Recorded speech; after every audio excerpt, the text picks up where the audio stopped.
mercredi 18 novembre 2015, mobilisation des enseignants et enseignantes de Lanaudière.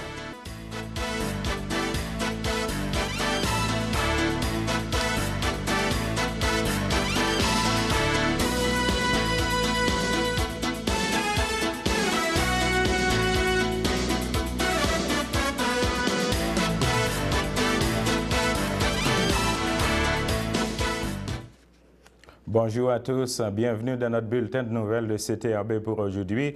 Justement, je vais vous parler de la mobilisation encore des enseignants et enseignantes de la région de Lanaudière. En effet, une vingtaine d'enseignants et d'enseignantes du syndicat de l'enseignement de Lanaudière étaient présents au-dessus de la route 158 vendredi matin dernier afin de montrer qu'ils portent toujours à bout de bras à l'école publique. Si l'on se fie au concert des klaxons au cours de l'opération, il est clair que la population nous appuie. Nous allons continuer à exiger du gouvernement qu'il réinvestisse en éducation et donne aux élèves présents et futurs des conditions d'apprentissage du XXe siècle, dignes du XXe siècle, du XXIe siècle, a souligné François Beau, président du CSEL, syndicat des enseignants de Lanaudière. En effet, les enseignants et enseignantes ont l'intention de poursuivre la négociation jusqu'à un règlement satisfaisant et d'autres actions de visibilité sont en cours de préparation. Justement, parlant de François Beau, qui est président du syndicat des enseignants de Lanaudière, on l'avait rencontré. Voici ce qu'il réclame vraiment les enseignants de Lanaudière. En voici l'extrait.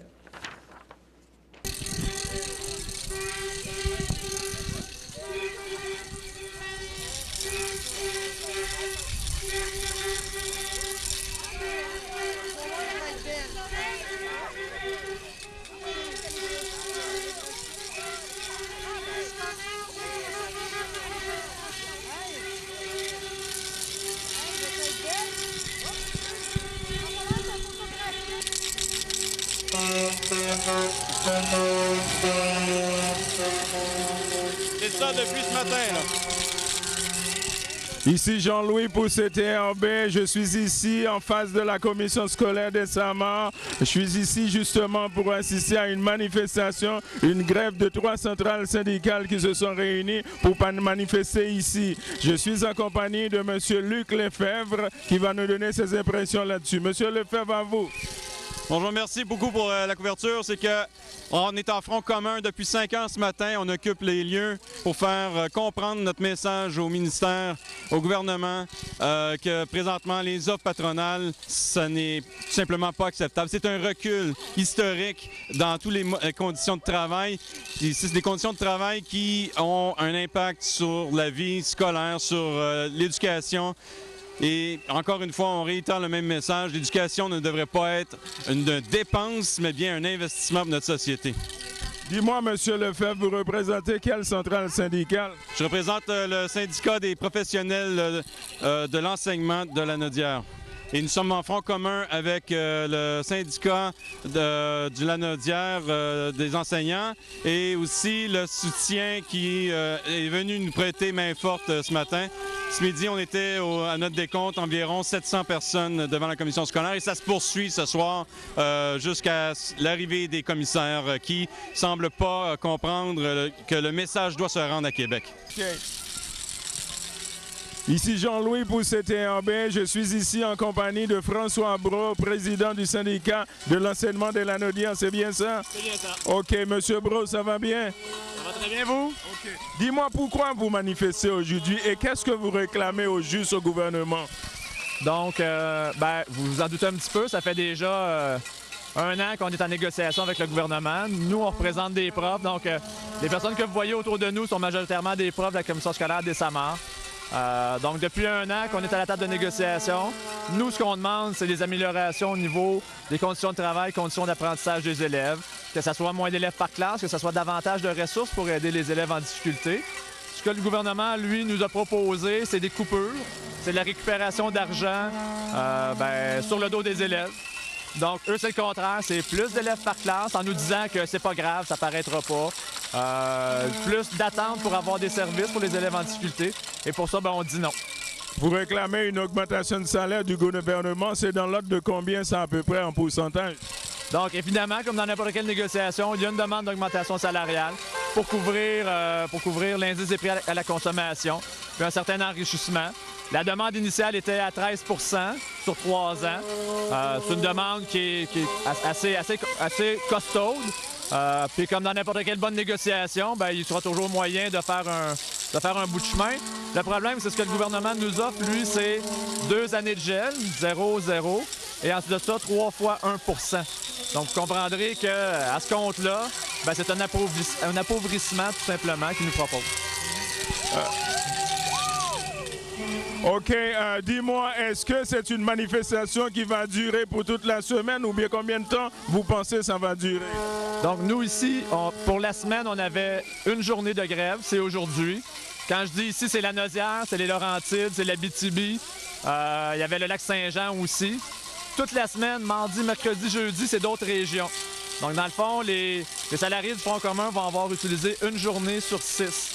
Ce que les membres nous ont donné, c'est un mandat de 6 journées de grève à utiliser de la meilleure façon pour mettre de la pression sur le gouvernement. Ça fait déjà plusieurs mois qu'on tient d'autres moyens d'action. Il y a eu des signatures, il y a eu des manifestations le midi, le soir. Il y a eu des banderoles. On a fait plusieurs actions pour sensibiliser. Et là, bien, il n'y a rien qui fonctionne. Donc, on est rendu obligé d'utiliser ce moyen d'action qui est la grève. Pour les parents qui nous écoutent, est-ce que vous ne pensez pas que vous tenez les élèves en otage?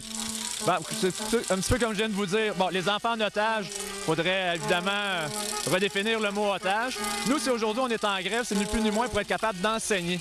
C'est un peu paradoxal, là. Vous allez dire, mais vous êtes dans la rue. Oui, on est dans la rue pour être capable d'avoir des conditions d'apprentissage, pour être capable d'accompagner nos jeunes, les jeunes des parents. Et c'est phénoménal, l'appui des parents. Donc, je suis convaincu que oui, il y a un désagrément aujourd'hui. Et le but, c'est pas ça. Le but, c'est d'envoyer un message au gouvernement. On espère que les parents vont continuer leur mobilisation. Je protège mon école publique à chaque premier du mois. C'est quelque chose que j'ai jamais vu et j'ose espérer qu'à un moment donné, cette information-là va se rendre à ce gouvernement qui, il faut le dire, qui est dur d'oreille et qui va faire les choix en conséquence d'assurer des conditions d'apprentissage pour les enfants actuels et ceux qui sont à venir par la suite parce que c'est ces personnes-là qui vont un jour nous soigner tous et toutes. Je vous remercie, monsieur. Ça m'a fait plaisir. Merci. Vous savez, mesdames et messieurs, depuis quelque temps, il y a un sujet qui brûle l'actualité, c'est le sujet des réfugiés syriens et aussi des réfugiés un peu partout du Moyen-Orient qui déferlent sur l'Europe. Eh bien, justement, ce qu'on a appris selon le journal de Joliette, c'est que la ville de Joliette fait partie des 13 villes du Québec qui accueilleront une partie de 25 000 réfugiés syriens attendus d'ici la fin de l'année de 2015. Le ministre de l'Immigration, de la Diversité et de l'Inclusion du Canada, Kathleen Vell, a annoncé hier que Joliette fait partie des 13 villes québécoises désignées pour accueillir les 5 750 réfugiés syriens attendus d'ici la fin de l'année de 2015. Justement, en parlant de réfugiés, je dois vous dire tout simplement, il est à noter que la région de la MRC de Dautrey ne figure pas sur le territoire comme territoire qui va accueillir des réfugiés. Parlant d'immigration, cet été pour l'émission Focus Dautrey, j'avais rencontré un citoyen de Berthierville, un amoureux de la ville de Berthierville, qui s'est prononcé sur le sujet de l'immigration. Il s'agit de M. Gilles Tessier. En voici un extrait. Est-ce que vous pouvez aussi aborder le volet d'immigration ici à Berthierville? Comment vous voyez ça? Vous posez une question assez pertinente, mais difficile à répondre. Je n'ai jamais vraiment constaté beaucoup d'immigration dans la région de Berthier. Il y en a eu, bien sûr. Ben, vous en êtes un exemple. Ah, mais bien sûr! Il y en a eu aussi préalablement. Mais on ne peut pas dire qu'on a fait beaucoup notre part là-dessus. Non, l'immigration n'était pas une priorité, j'imagine. Ou c'était pas obligatoire, surtout à l'époque. Là, ça commence à l'être. Et Berthier va sûrement faire sa part là-dedans. Surtout là, comme ce qu'on voit de ces jours-ci, là, avec ce qui se passe en Syrie et ailleurs. Alors, qui ne se souvient pas du fameux Boat People? Gilles Tessier également s'est prononcé sur l'affaire du Boat People quand Berthierville recevait des Boat People. En voici un extrait. Ben, Ben, je pense que... Ça me fait penser, cependant, puisqu'on parle de ce qui se passe en Syrie, que quand il y a eu les Boat People, eh bien, Berthierville a fait sa part, là. Et j'ai écrit beaucoup de textes là-dessus. On a parrainé, le Club Richelieu, par exemple, par compte de Berthierville, avait parrainé une famille de Vietnamiens qui sont venus ici à Berthierville. On les a parrainés pendant plusieurs années. Le papa est devenu médecin et les enfants ont très bien évolué aussi. Ils ont quitté Berthierville pour aller gagner leur vie ailleurs. Mais c'est une des... Puisque vous me parlez de la question de l'immigration, mais voilà, on a fait notre part là, lors des Boat People, des Vietnam et Vietcong. Alors, parlant d'immigration et de réfugiés, s'il adviendrait un jour que notre région ici, la région de Berthierville, arriverait à accepter des immigrants, donc Gilles Tessier avait aussi un message d'amour pour lancer à tous les immigrants ou les étrangers qui ont adopté, qui seront appelés peut-être à adopter la région de Berthierville et les environs. Écoutez l'extrait. Donc, est-ce que vous pensez que Berthierville, c'est une ville tout à fait accueillante pour les nouveaux immigrants, les nouveaux arrivants? C'est à vous qu'il faudrait poser la question, Jean-Louis. Ça va être coupé au montage. C'est bien ça.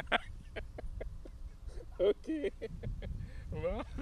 Je ne peux pas répondre à cette question-là. OK. Bon, on arrive. OK. Alors, M. Tessier, je vois que c'est vraiment une belle page d'histoire que vous venez d'aborder avec nous en ce qui concerne Berthierville. Alors, dites-nous, quel message pour le mot de la fin? Qu'est-ce que vous aimeriez dire aux Berthelais?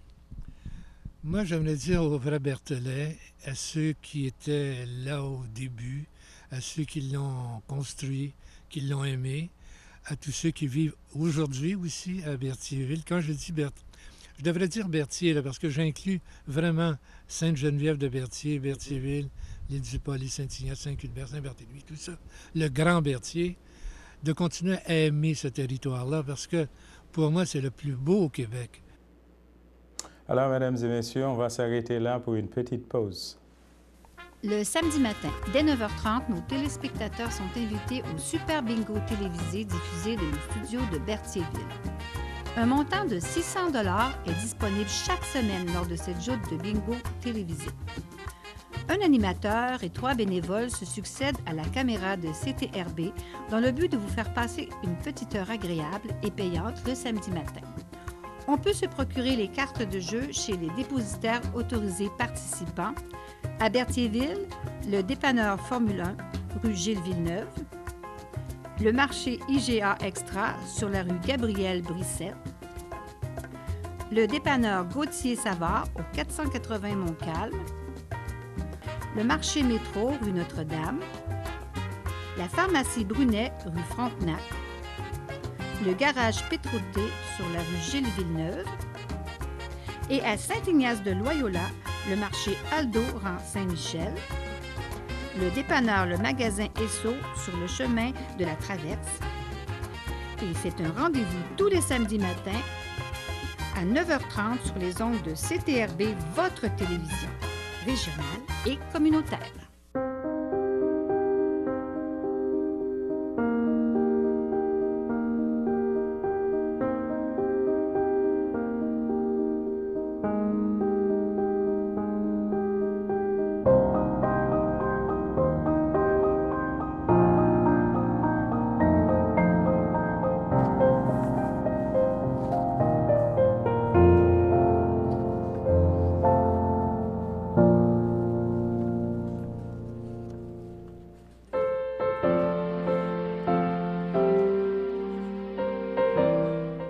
De retour, mesdames et messieurs, pour les anniversaires. Eh bien, justement, l'Association des personnes handicapées secteur Berthier souhaite bonne fête à Mme Roxane Joly, l'hôte des filles d'Isabelle Secle 699, ainsi que la FADOC de l'île du Pas souhaite également bonne fête à Mme Thérèse Bocage. L'équipe du Centre d'action bénévolat de Dautrey souhaite également bonne fête à M. François Gagnon de Saint-Félix de Valois. Également, le pavillon de Berthier souhaite bonne fête à Mme Madame Amélie Parent. Ça, c'était pour les anniversaires d'aujourd'hui. Eh bien, justement, hier, à la MRC de Dauterive, c'était la consultation culture et patrimoine. En effet, une bonne vingtaine de personnes ont participé hier à une consultation en culture et patrimoine organisée par la MRC de Dauterive. La rencontre s'est déroulée dans la salle des maires, dans les locaux de la MRC de Dauterive, ici à Berthierville. Notez bien que ce genre de consultation s'effectue aux 2 ans. Les idées discutées seront amenées au comité culturel de la MRC de Dauterive. Les orientations seront par la suite analysées par le conseil des maires de la MRC de Dauterive, puis éventuellement acheminées au ministère de la Culture et des Communications du gouvernement du Québec en prévision d'une prochaine entente de développement culturel.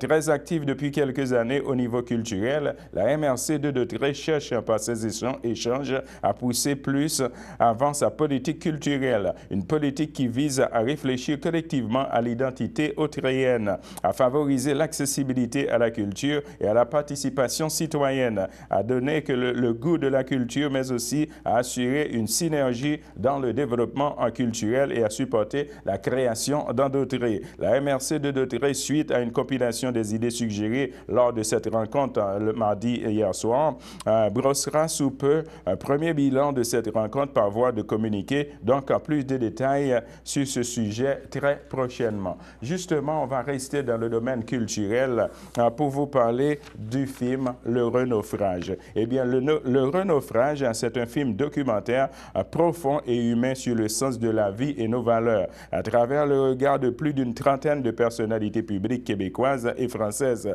Il aborde des questions essentielles, jamais explorées de cette manière chez nous ici au Québec. Donc, je dois vous dire que la projection du film Le Renaufrage du film sera suivi d'une discussion. Ce sera le mercredi 18 novembre 2015 à 19h à l'église de la Visitation de l'île du Pas. Donc, cela veut dire que c'est à partir de ce soir. Justement, parlant du film, de la projection du film Le Renaufrage, en voici un extrait.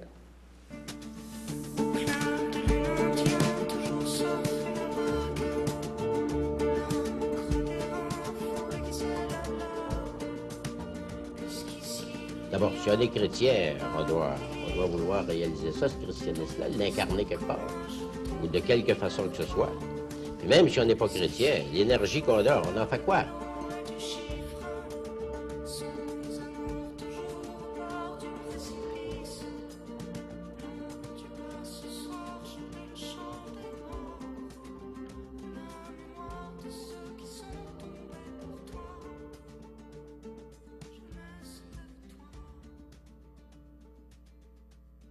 Je pense que c'est un événement occidental, pas juste québécois. Il y a peut-être des caractéristiques particulières au Québec. Le fait que personne n'en ait jamais parlé ici. D'abord, pourquoi c'est caché? Et ça, je pense que profondément, c'est peut-être l'interrogation la plus importante pour moi. Pourquoi ces mots-là sont devenus quelque chose de caché en nous? On allait trop vite. On a noyé le tout, au lieu de faire le tri. Le colossal lendemain de brosse, un lancine en balle de cheveux. Douleur jusqu'à la moelle de l'os, 30 ans plus pas qu'un petit vieux. C'est en te mirant dans la bolle que ça t'est venu à l'esprit. Où s'envolant quand elle s'envole, y a-t-il un sens à ta vie? On est quand même dans la seule époque où, quand un garçon de 15 ans demande à son père quel est le sens de la vie, le père se tait. Eh bien, justement, pour qu'une société sache vraiment où est-ce qu'elle s'en va, il faut que cette société sache ce qui nous unit et ce qui nous définit en tant que peuple. Eh bien, regardez l'essence même du film Le Renaufrage. Force someone to believe certain things. That's a personal choice that you make, and we have to respect that choice that people make. La foi ou la non-foi s'exprime avec honnêteté dans le respect de la foi ou de la non-foi des autres. Donc pour moi, revenir à la question et revenir à l'ignorance partagée, c'est toujours très important. Parce que nous avons tous les mêmes questions, mais nous avons des réponses différentes. Les réponses nous singularisent, les réponses nous différencient. Mais n'oublions pas que nous avons la question en commun. Et c'est cette question qui nous fait homme. Et c'est cette question qui nous fait semblables. Et notre fraternité, elle est celle de la question et du doute.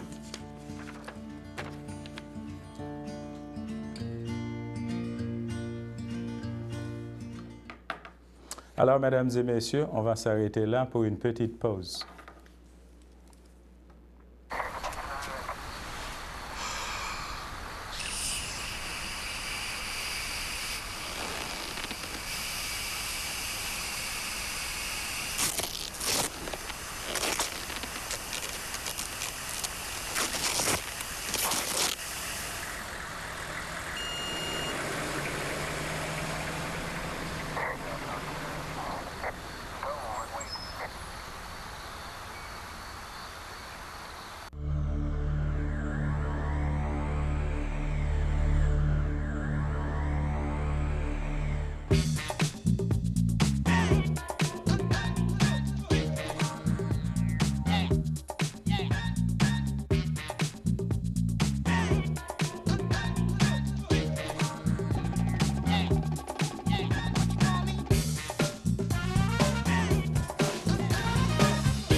Alors maintenant, on n'a pas d'avis de décès. Eh bien, je vais vous parler du stratagème de fraude par téléphone et par courriel. En effet, les policiers de la Sûreté du Québec invitent la population à la prudence au sujet de stratagèmes de fraude en place au Québec.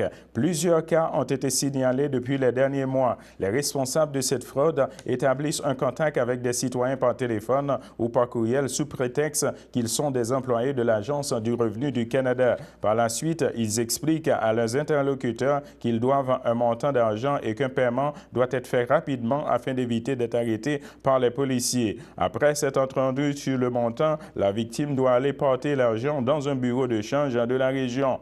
Entre-temps, en temps normal, les agences gouvernementales procèdent en envoyant des avis de cotisation par courrier et non par téléphone. La Sûreté du Québec désire rappeler aux citoyens de confirmer l'identification de leurs interlocuteurs avant de fournir l'information confidentielle. Tel que spécifié par l'Agence du revenu du Canada, les contribuables doivent faire preuve de vigilance lorsqu'ils reçoivent par téléphone, par courrier, message texte ou courriel une communication frauduleuse qui prétend provenir de l'Agence du revenu du Canada et qui demande des renseignements personnels comme un numéro d'assurance sociale, par exemple, un numéro de carte de crédit, un numéro de compte bancaire et un numéro de passeport. Il est possible que ces arnaqueurs insistent sur le fait que ces renseignements personnels sont nécessaires pour que le contribuable puisse recevoir un remboursement ou un versement de prestations.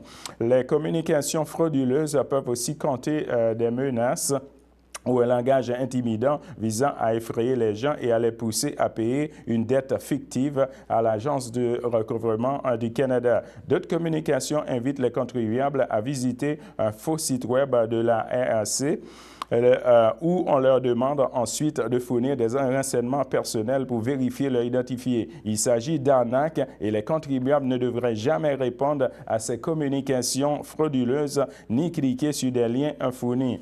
Donc, c'était un communiqué de la Sûreté du Québec. Justement, parlant des fraudes, tout ça, on va toujours rester sur les faits divers et policiers pour vous dire qu'un véhicule est en panne, a été en panne sur un chemin de fer à Joliette. En effet, vers 17h lundi le 16 novembre, les policiers de la Sûreté du Québec de la MRC de Joliette ont été demandés sur le boulevard Firestone à Joliette concernant un véhicule en panne qui était placé sur le chemin de fer. La barrière de sécurité s'est abaissée sur le toit du véhicule. Un train est passé près du véhicule, mais il n'y a pas eu de contact entre le train et le véhicule. Personne n'a été blessé et le véhicule a été déplacé. Alors, mesdames et messieurs, on va s'arrêter là. De retour avec la météo.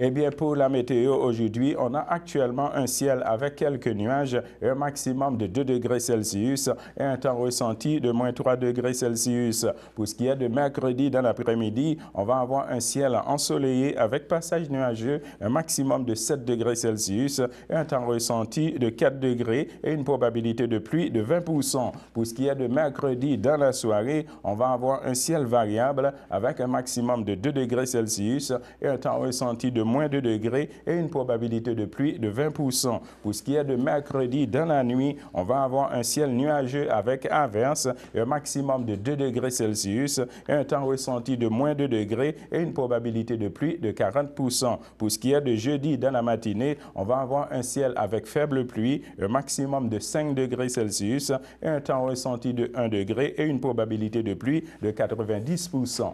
Alors, mesdames et messieurs, c'est ce qui complète notre bulletin de nouvelles pour CTAB aujourd'hui. Je vous donne rendez-vous demain midi à la même heure. Bonne fin de journée à vous sur notre antenne. Merci.